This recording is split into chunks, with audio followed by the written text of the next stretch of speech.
Di setiap sudut negeri, jutaan suara hidup dan tumbuh bersama perjalanan bangsa.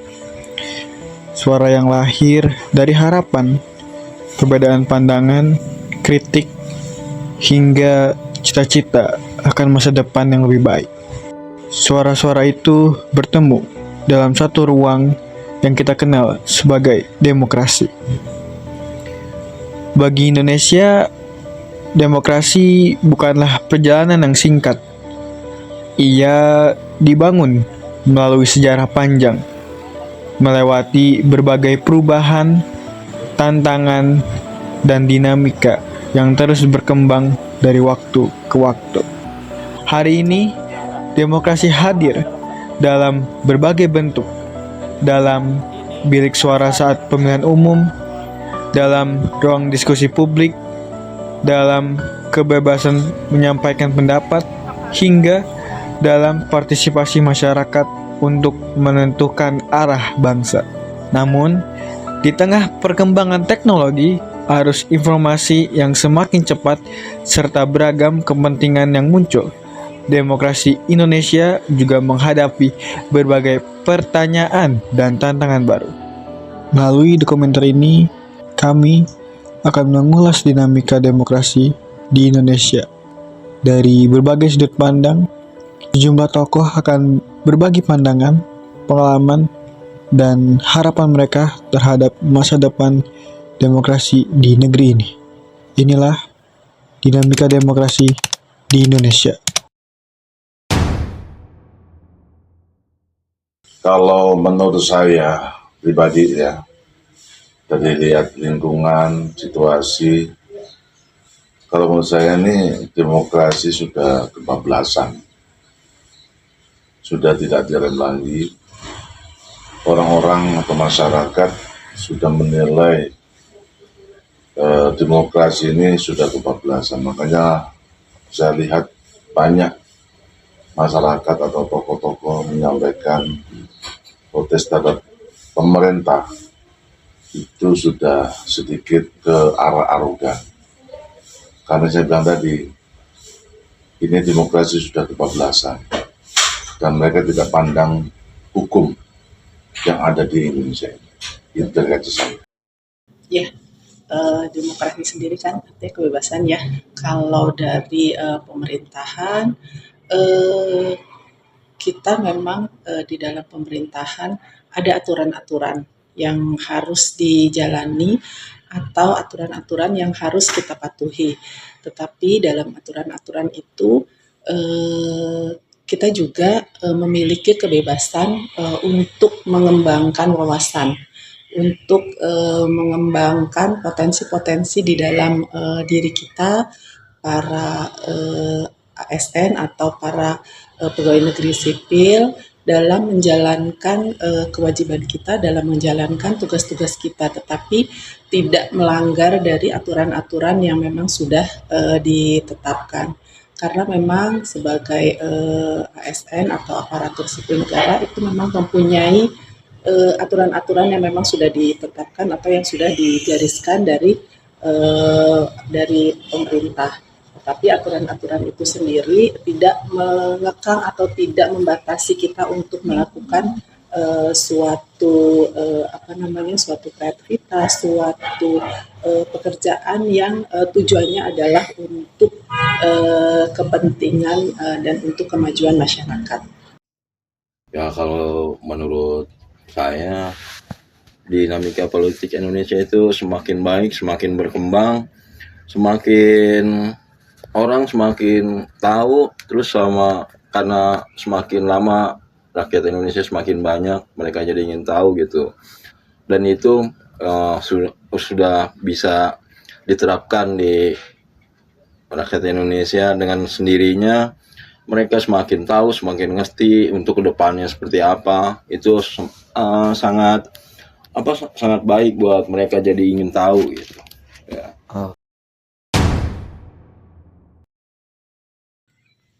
Saya pribadi di tengah masyarakat dengan adanya demokrasi yang kebablasan ini, saya sebagai pribadi saya ataupun saya sebagai seorang purnawirawan di tengah masyarakat adalah sebagai penyeimbang mereka.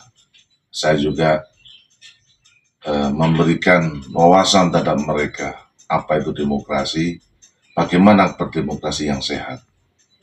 Bagaimana juga kita ini punya misi ya, sebagai seorang pensiun itu pasti punya misi di tengah-tengah tokoh masyarakat itu, dan kita memang dituakan atau dibilang tokoh masyarakat. Bagaimana juga kita tetap mempunyai misi untuk menyeimbang negara yang sedang kondisi tidak baik-baik saja ini, masalah demokrasi. Kita tetap sebagai penyeimbang, merangkul, mengajak, mengayomi, dan mengarahkan berdemokrasi yang baik.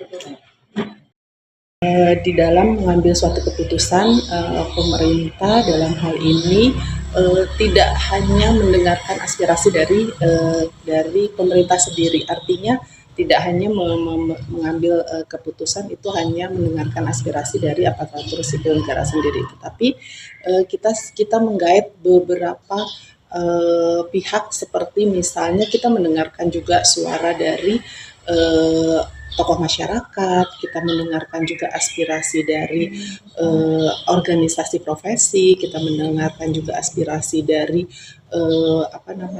organisasi kepemudaan, bahkan forum anak juga kita libatkan dalam mengambil suatu kebijakan atau suatu keputusan yang memang itu untuk kepentingan bersama. Kita harus mendengarkan semua pihak, karena nanti yang akan terdampak atau yang akan merasakan dari suatu kebijakan yang akan dibuat itu adalah seluruh masyarakat yang ada di wilayah Indonesia. Dalam hal ini kalau kita di Kota Bogor, khususnya masyarakat Kota Bogor. Jadi kita dalam mengambil suatu keputusan atau suatu kebijakan itu mendengarkan aspirasi dari semua kalangan. Kalau menurut saya, partisipasi politik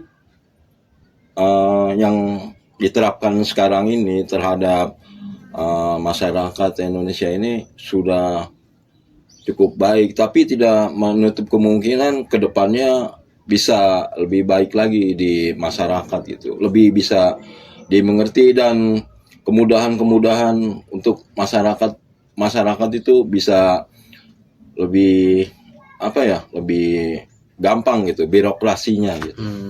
Ya.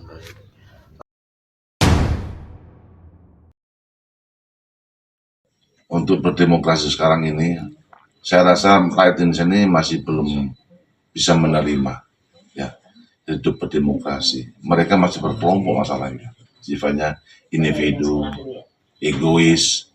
Jadi masih belum, namanya demokrasi itu asal kata ada demos yang krotos, kan gitu kan. Dan tahu kita artinya demos krotos itu kan berdemokrasi.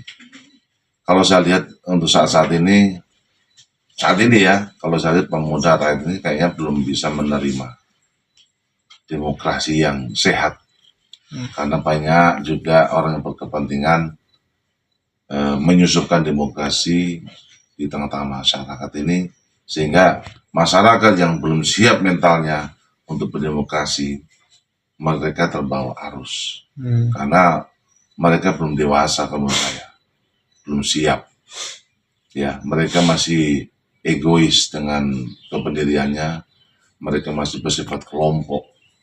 Kalau menurut saya, menurut saya.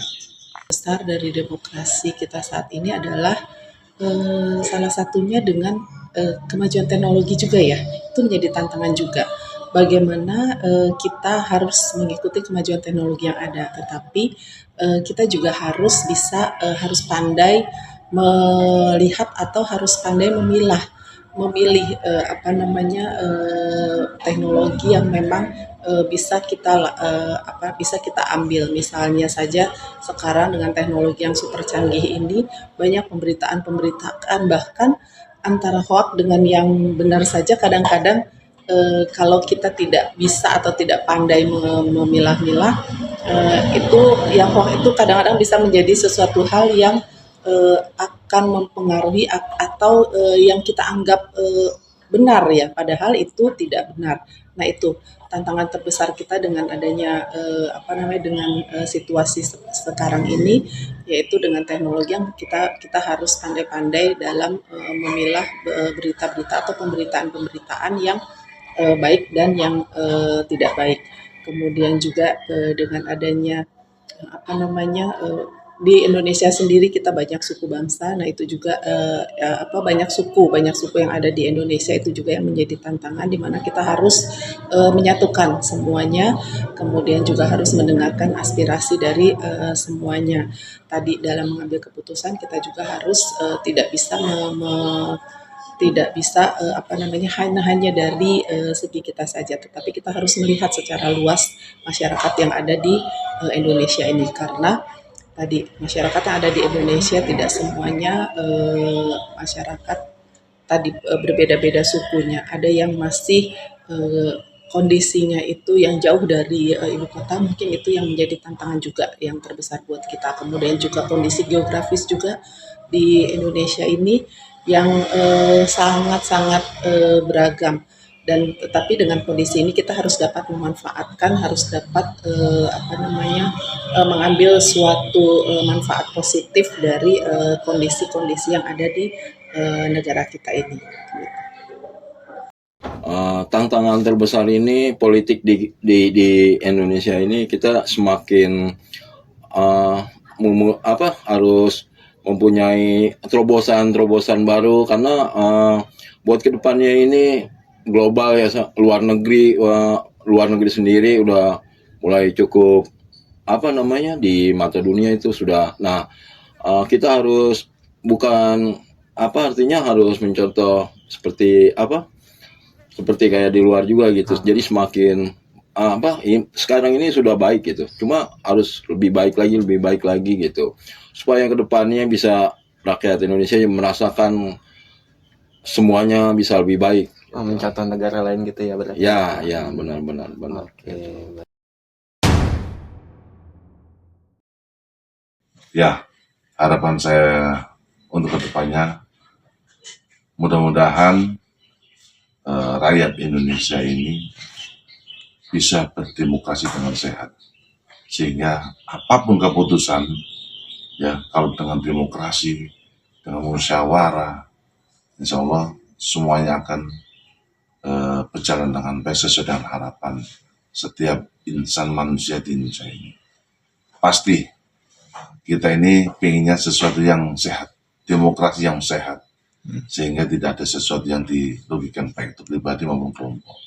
Itu menurut saya. Terima kasih. Langkah-langkah yang harus kita ambil untuk meningkatkan kepercayaan terhadap masyarakat, di mana kita harus sebagai aparatur sipil negara, kita harus bekerja sesuai dengan aturan yang memang sudah ditentukan. Kita bekerja dengan semaksimal mungkin, kita bekerja untuk kepentingan masyarakat, bukan untuk kepentingan golongan atau kepentingan pribadi. Kita harus mengutamakan kepentingan masyarakat di atas kepentingan golongan dan pribadi tadi. Kemudian kita juga harus menampung aspirasi-aspirasi dari masyarakat, masukan-masukan dari masyarakat, yang nantinya tentu itu akan menjadi masukan-masukan yang baik dalam menjalankan suatu keputusan atau suatu kebijakan. Kemudian juga kita harus selalu bekerja keras semaksimal mungkin, kemudian juga menumbuhkan kepercayaan pada masyarakat dengan kita berusaha untuk menyampaikan atau memperlihatkan kinerja terbaik kita, agar tidak ada keluhan-keluhan atau agar tidak ada hal-hal yang nantinya akan merugikan masyarakat. Harapannya dengan kita bekerja keras tersebut, dengan kita bekerja sesuai dengan aturan, dan kita mendengarkan aspirasi masyarakat untuk kepentingan masyarakat, itu akan membawa dampak yang positif buat masyarakat yang ada, khususnya yang ada di Kota Bogor ini. Lalu harapan saya pertama, demokrasi di Indonesia itu seluruhnya harus ada keterbukaan. Kedua, harus bisa membuat rakyat ini lebih percaya lagi dengan pemerintah gitu. Kenapa begitu? Karena semakin dari rakyatnya percaya dengan pemerintah, pemimpin itu. Nah, dengan sendirinya itu akan terjadinya demokrasi yang lebih baik buat kedepannya, bisa lebih maju, bisa lebih sejahtera, bisa keuangan pengangguran kemungkinan bisa lebih sedikit gitu, dan tercipta lapangan-lapangan kerja semakin banyak. Ah, Demokrasi adalah proses yang terus berkembang.